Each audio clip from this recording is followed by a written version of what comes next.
નમસ્કાર, હું છું કેતલ અને આપ જોઈ રહ્યા છો CV24।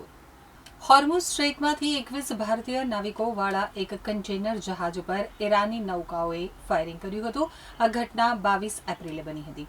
ભારતીય નાવિકોના સંગઠને હવે આ ઘટનાનો વિડીયો જાહેર કર્યો છે। વિડીયોમાં રેવોલ્યુશનરી ગાર્ડ સાથે સંકળાયેલી નૌકાઓને જહાજની આસપાસ જોઈ શકાય છે। જહાજ ઉપર ફાયરિંગ બાદ કાચ તૂટેલા અને સામાન વેરવિખેર થયેલું દેખાય છે। એક જગ્યાએ રોકેટ પ્રોપલ ગ્રેનેડ છોડવામાં આવ્યા હોવાનું દ્રશ્ય પણ દેખાય છે। હુમલા દરમિયાન જહાજના ક્રૂ પોતાનો જીવ બચાવવા માટે અંદર સંતાઈ ગયા હતા। તો જહાજ ઉપર 21 ભારતીય નાવિકો સવાર હતા અને બધા જ સુરક્ષિત રહ્યા હતા।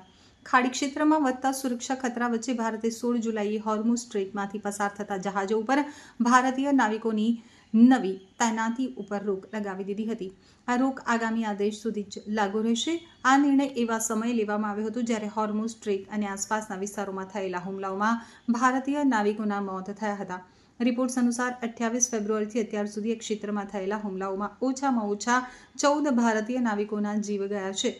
ભારતે જહાજ માલિકો, જહાજ મેનેજમેન્ટ કંપનીઓ અને નાવિકોની ભરતી કરતી RPSL કંપનીઓને અરબની ખાડી, હોર્મુઝ સ્ટ્રેટ અને આસપાસના દરિયાઈ વિસ્તારોમાં વધારાની સતર્કતા રાખવાના નિર્દેશ આપ્યા હતા।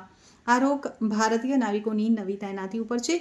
ભારતની બહારથી વિદેશી શોપિંગ કંપનીઓ દ્વારા ભરતી કરાયેલા નાવિકો ઉપર આ આદેશ સીધો લાગુ પડશે નહીં।